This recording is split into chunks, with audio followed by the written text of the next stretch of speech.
Hoy tenemos segunda sesión de la serie que comenzamos la semana pasada. La serie que comenzamos la semana pasada se llama Letras Rojas. La semana pasada vimos un tema que se llamó Templos, Ruinas y Gracia. Y Dios nos confrontaba al hablarnos de que Él es esa sustitución del templo judío y Él es a quien corremos ahora. O sea, Él es el que nos marca nuestra identidad.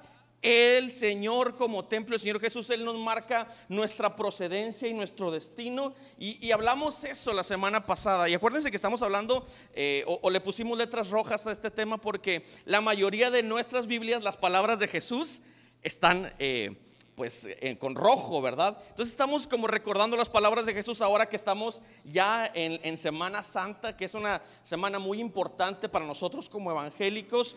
Y hoy a nivel, yo creo, mundial evangélico, se celebra un domingo el que le llaman el Domingo de Ramos, ¿verdad?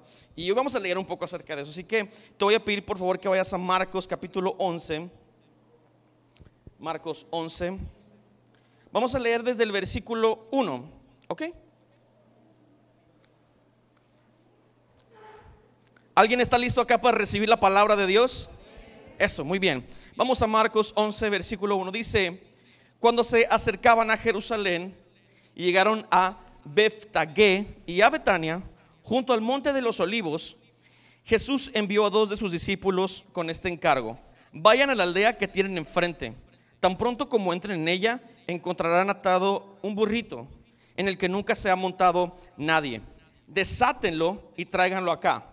Y si alguien les dice: ¿por qué hacen eso?, díganle: el Señor lo necesita y enseguida lo devolverá. Fueron, encontraron un burrito afuera en la calle. De hecho hay otra versión que dice que era el burrito sabanero. Nadie se rió, está bien, no importa. Dice: a un portón y lo desataron. Entonces algunos de los que estaban ahí les preguntaron: ¿qué hacen desatando el burrito? Ellos contestaron como Jesús les había dicho y lo dejaron desatarlo. Dice: le llevaron pues el burrito a Jesús, luego pusieron encima sus mantos y él se montó. Muchos tendieron sus mantos sobre el camino, otros usaron ramas que habían cortado en los campos. Tanto los que iban delante como los que iban detrás gritaban: ¡Hosana! Bendito el que viene en el nombre del Señor, bendito el reino venidero de nuestro padre David, hosana en las alturas. Jesús entró en Jerusalén y fue al templo. Después de observarlo todo, como ya era tarde, salió para Betania con los 12. Amén. Cierra tus ojos y vamos a orar unos segundos. Amén. Padre, gracias Dios, porque hoy nos das la oportunidad de recibir tu palabra, Dios. Me das el privilegio de predicar tu palabra. Tu palabra hace la obra, Dios. Así que hoy te pedimos que haga una obra poderosa esta palabra que será predicada en esta mañana. Nuestra vida es tierra fértil y esperamos que eche fruto en breve. En el nombre de Jesús, amén, amén.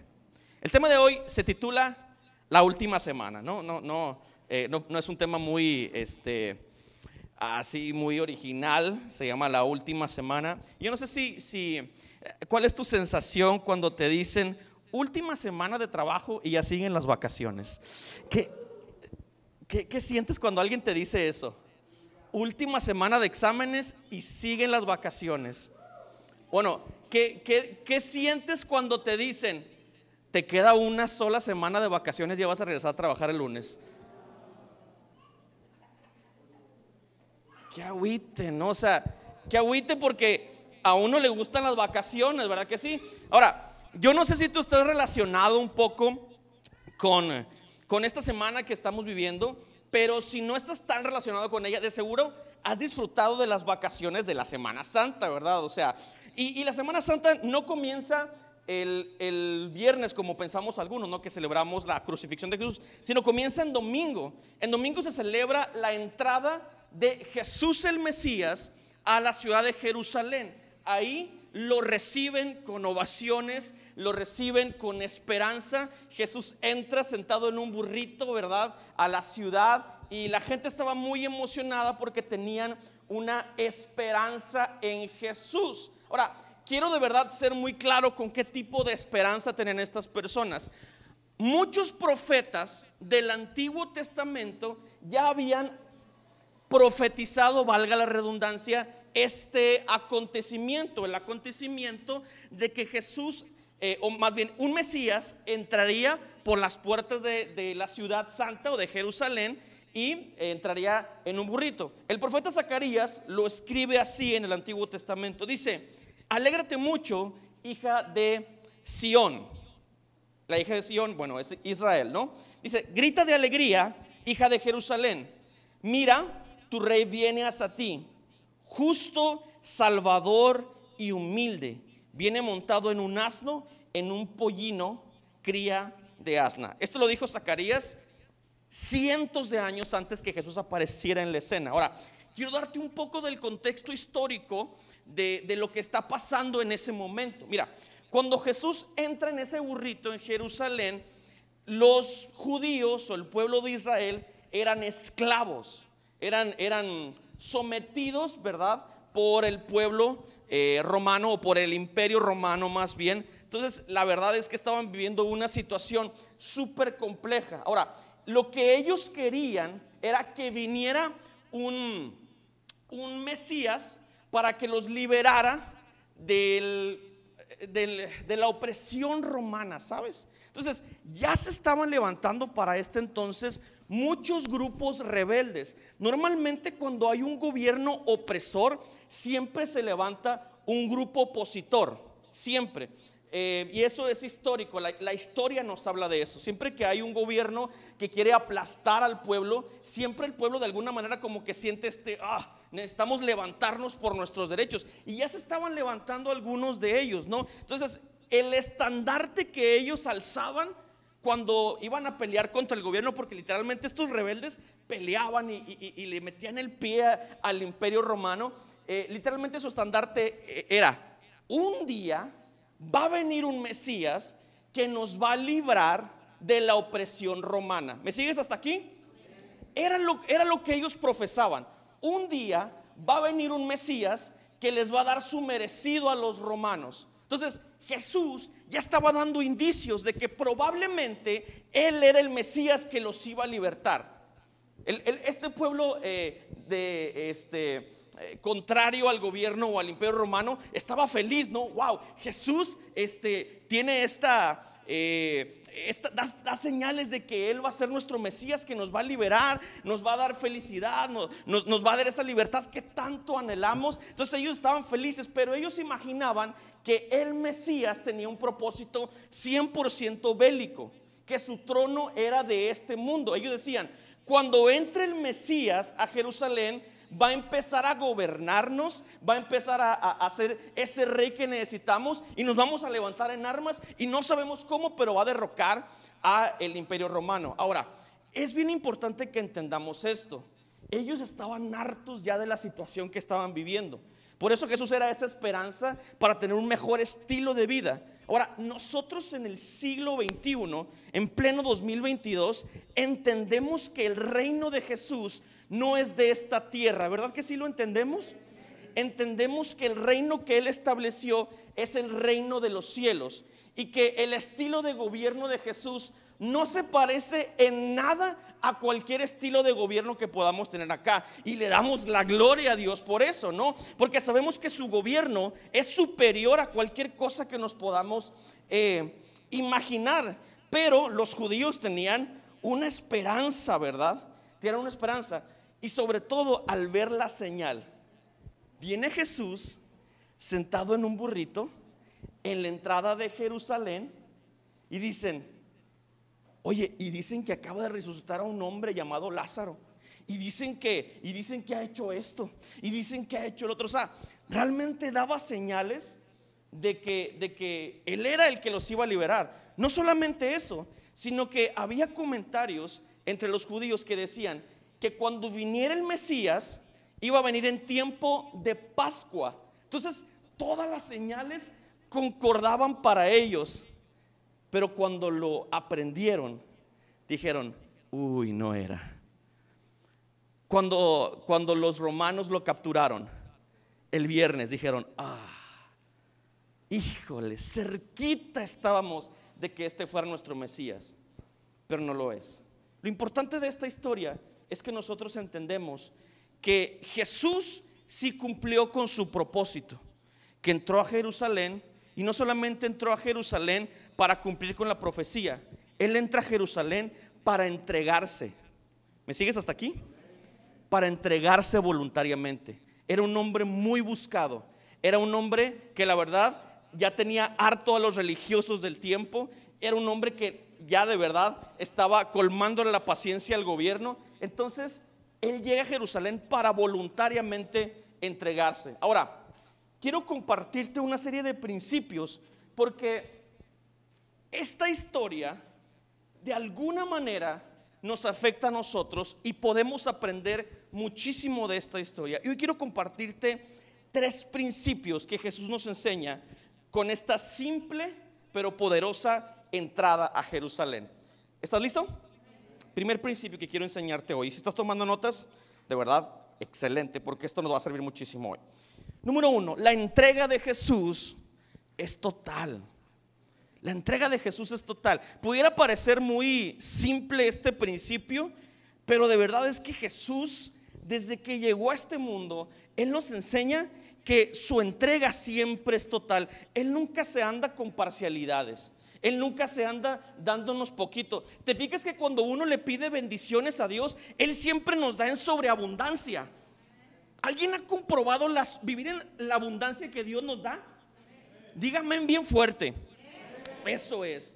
Deberíamos estar convencidos de que cuando yo le pido algo a Dios, Dios siempre nos sorprende, porque esa es la manera en la que Él da. Él no se entrega a medias. Su entrega siempre es total. De hecho, antes, cuando apenas estaba hablando acerca de su muerte, Él dice en Lucas a sus discípulos y a las multitudes que lo acompañaban, Lucas capítulo 14, versículo 25, dice: grandes multitudes seguían a Jesús, y Él se volvió y les dijo: si alguno viene a mí y no sacrifica el amor a su padre y a su madre, a su esposa y a sus hijos, a sus hermanos y a sus hermanas, y aún su propia vida, no puede ser mi discípulo. Y luego termina diciendo: y el que no carga su cruz y me sigue, no puede ser mi discípulo. ¿Qué significa esto? Jesús está recomendando que debemos odiar a nuestro papá, mamá, hermano, hermana, primo, prima, la gente que amamos. No tiene absolutamente nada que ver con eso. Lo que Jesús dice acá en lo que acabamos de leer es: el estándar del discípulo de verdad, es aquel que es capaz de dejar aquellas cosas que le causan deleite. Ahora, yo quiero preguntarte hoy acá: ¿pasar tiempo con la gente que amas te causa deleite? Como a 3 nomás, ¿verdad? A ver, otra vez. Cuando vas a una carnita asada, te juntas con tus amigos, tus primos, tu esposa, ¿causa deleite, sí o no? Claro, me encanta pasar tiempo con la gente que amo, ¿verdad? Pero el estándar de un discípulo es: ¿sabes qué? Hoy voy a dejar las cosas que me causan deleite. Hoy voy a dejar las cosas que me atraen. Hoy voy a dejar las cosas que son bien fáciles para mí. Porque hacer una carne asada en tu casa es sumamente sencillo con la gente que amas. Pero llevarle comida a alguien que no puedes ver, eso es difícil, ¿verdad que sí? Compartir el pan, despojarte de algo por alguien que te ha hecho la vida imposible durante algunos años, ¿verdad que no es tan fácil? Entonces, lo que Jesús está diciendo acá: mira, si no puedes sacrificar el convivir, el estar, el solamente amar a la gente que te cae bien, entonces no tienes lo que se requiere para ser un discípulo. ¿Y sabes qué es lo que dice Jesús? Es que yo necesito que haya una entrega que yo soy capaz de dar. ¿Me sigues hasta aquí? Jesús jamás se entrega parcialmente. Por eso termina diciéndoles: aquel que no carga su cruz y me sigue, híjole, no puede ser mi discípulo. Aquel que no es capaz de morir a sus propios deseos por salvar a alguien más, entonces no puede ser mi discípulo. Aquel que no es capaz de entregarse por completo a Dios, entonces no puede ser mi discípulo. Porque sabes una cosa, a veces creemos que el cristianismo tiene que ver con seguir nuestros propios deseos. ¿Me sigues? Y no tiene absolutamente nada que ver con eso. ¿Sabes qué es lo que nos dice la entrada de Jesús a Jerusalén? Vengo a entregarme porque ustedes nunca me van a agarrar vivo jamás. Tengo que entregarme. La entrada a Jerusalén es el principio del fin. Jesús sabe que en unos días lo van a moler a golpes. Jesús sabe que en unos días lo van a golpear tanto que hasta la última gota de su sangre va a ser derramada. Jesús sabe que le van a dar una muerte terrible. Jesús sabe que lo van a crucificar en un madero y que lo van a desnudar. Pero sabes una cosa, Él está consciente de eso, porque en Jesús rinde un principio, y ese principio es: me entrego totalmente. Jesús nunca se entrega a la mitad por cada uno de nosotros. Jesús siempre lo da todo. Jesús no anda ahí bendiciéndonos poquito. Jesús siempre nos da absolutamente todo. ¿Qué se requiere para salvarnos? Muerte de cruz en el madero, yo lo doy por ellos. Esa entrada de Jesús en el burrito quiere decir: me estoy entregando completamente por la humanidad.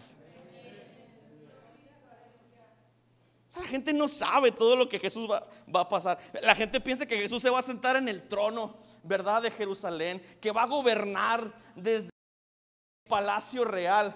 Él no sabe que su reino, ellos no saben que su reino no es de este mundo, que su reino no tiene fin y que no tiene que ver con cuestiones terrenales, tiene que ver con cuestiones eternas. ¿Me sigues hasta acá?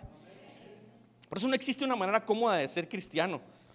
Por eso acá Jesús nos da una cátedra de cómo debe ser la entrega total y siempre pensando en otras personas. Siempre. Esa es la entrega de gracias, mi amor. Segundo principio: ser cristiano no es tan cool como pensamos algunos. El cristianismo no es tan cool. Y quiero explicar este principio, ¿verdad? Yo creo que todos entendemos la palabra cool, ¿verdad? Cuando alguien dice cool, todos aquí son de Houston, creo. Yes, exactamente. Bueno, cuando hablo acerca de cool, hablo acerca de chido, ¿verdad? Pues, bueno, el cristianismo no es tan chido como pensamos. Hay un libro que se llama, justo como el tema de hoy, se llama La Última Semana, y este libro es de dos autores que se llaman Marcus J. Borg y John Dominic Crossan. Y ellos hablan acerca de la última semana de Jesús en la tierra. Bueno, terrenalmente, ¿verdad? O sea, Jesús aquí en la tierra. Y él habla acerca de dos cosas que están sucediendo a la par. ¿Okay? Jesús, y quiero que prestes mucha atención, porque esto es clave para el mensaje de esta noche. Si no me pusiste atención en lo anterior, neta, ponme atención en esto que te voy a decir, es bien importante. Jesús está entrando a Jerusalén por la puerta este, ¿ok? ¿Por cuál puerta está entrando? Por la puerta este, ¿no? Entonces él va entrando en su burrito. Ahora, eso causa mucha emoción en la gente, por lo que ya te dije previamente, ¿no? Ellos esperaban al Mesías, wow, viene algo poderoso, y le aventaban mantos, le aventaban hojas de palmera. Entonces es una manera de darle reconocimiento al Mesías o al rey que ellos estaban esperando. Pero por la puerta oeste estaba entrando el gobernador de la región que venía con el Imperio Romano. El gobernador de la región se llamaba Poncio Pilato. Entonces, mientras que en una entrada venía Jesús con su burrito, en la otra entrada, en la entrada oeste de la ciudad, venía Poncio Pilato con todo el ejército, con todo el poder de Roma, en caballos preciosos, bien paraditos así, cuarto de milla, o no sé qué caballos sean, pero caballos hermosos así, ¿verdad? Con ejército. Y él lo hacía así porque él estaba dando un mensaje a la gente. Él sabía que venía semana de Pascua, que era una semana muy importante. Entonces ya habían escuchado que Jesús estaba haciendo mucha algarabía en la región. Estaban escuchando que tal vez se levantaba este Mesías que le iba a dar golpes duros al gobierno. Entonces la manera de entrar de Poncio Pilato a la ciudad era decir: nosotros mandamos acá.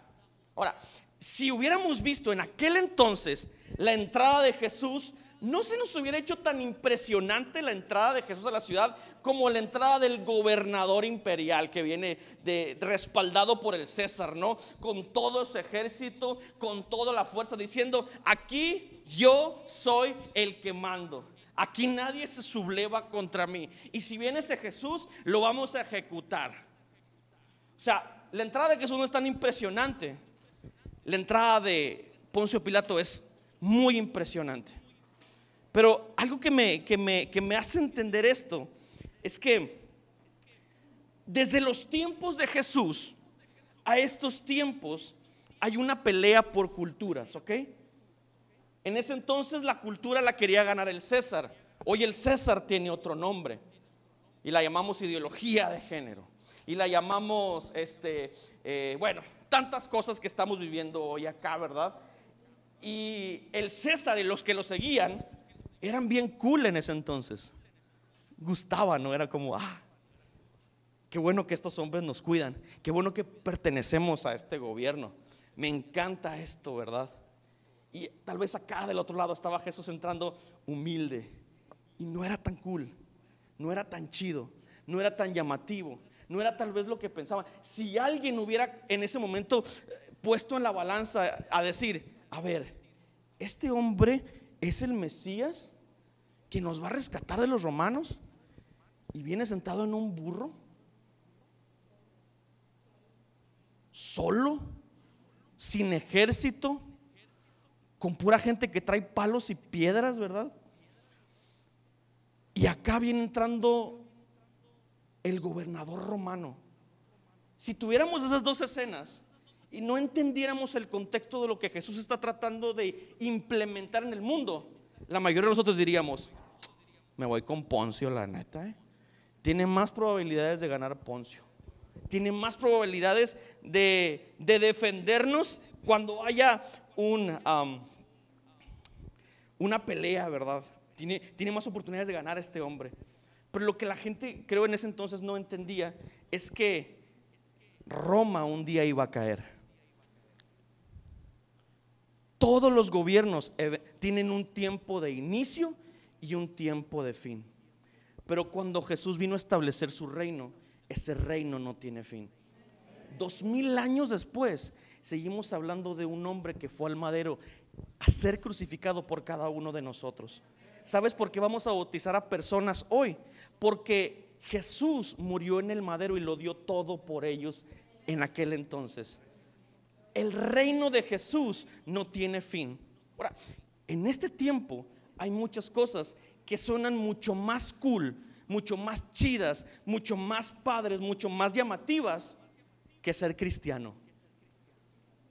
Los mejores influencers en este tiempo, en 2021, es gente que dice 2022, perdón. Es gente que dice, soy ateo, no creo en Dios. Es más, creo que toda la gente que cree en Dios están mal de la cabeza, son retrógradas. No se ve tan cool, ¿verdad? La gente que nos representa a nosotros como gente evangélica, tal vez no son tan llamativos como aquellos que representan al César de este tiempo. Pero lo que sí te puedo garantizar es que todo ese régimen, toda esa ideología, toda esa filosofía un día va a caer. Pero las palabras de Jesús son hoy y para siempre. La salvación de Cristo es hoy y para siempre. Y último principio, y con esto quiero terminar y quisiera que los músicos vayan pasando, por favor. El plan de Jesús va más allá de nuestras expectativas. El plan de Jesús va más allá de nuestras expectativas, familia. Mira, y quiero de verdad que prestes atención a esto. Las mismas personas, ojo acá, las mismas personas que recibieron a Jesús con ovaciones en la entrada este de la ciudad, es la misma que 4 días después gritaba, crucifíquenlo, mátenlo, denos a Barrabás. Eran los mismos que estaban recibiendo a Jesús acá, los mismos. La ciudad tenía la misma cantidad de seguidores de ciudadanos. Eran los mismos. Porque cuando Jesús fue capturado, ellos dijeron, Jesús no está cumpliendo con mis expectativas. ¿Me sigues? Este Jesús que me están presentando, este Mesías que me presentan, no cumple con las expectativas que yo le había dado a esa persona. Te fijas que las cosas que más nos decepcionan en la vida tienen más que ver con el hecho de que la gente no cumple nuestras expectativas. ¿Te fijas con eso? Uno se decepciona de los amigos porque dice, no está cumpliendo como yo quiero que cumpla como amigo. A veces nuestros padres nos fallan porque no cumplen con nuestras expectativas. A veces los hijos fallan porque no cumplen con nuestras expectativas. Los problemas más grandes que tenemos internamente tienen que ver con expectativas personales. Porque cuando uno se enfrenta a un tipo de realidad, con una persona, con lo que tú quieras, cuando uno se enfrenta con una realidad, tú te haces una historia y una narrativa personal en tu mente. Esto tiene que ser así. Ahora, cuando la gente viene a Cristo en pleno siglo XXI, cuando la gente viene a Cristo en este año, él se encuentra con Jesús y él ve lo que Dios hace con personas, ¿verdad? Wow, increíble lo que Dios ha hecho contigo, increíble. Entonces yo me hago expectativas de lo que Dios debe hacer conmigo. Venimos en problemadísimos, ¿verdad? A veces con Jesús. Venimos con el matrimonio dañado. Venimos traumados en muchas cosas, en un chorro de cosas. Y entonces nosotros le ponemos una expectativa a lo que Dios debe hacer con mi matrimonio, con mi vida, con mi trabajo, con mi economía. Entonces decimos, Jesús, como ya te conocí, tú tienes que hacer A, B y C conmigo. Pero sabes una cosa, Jesús jamás va a cumplir con tus expectativas, porque las expectativas de Jesús siempre nos superan por mucho. Por mucho. El problema es que no tenemos la paciencia suficiente para esperar en Dios.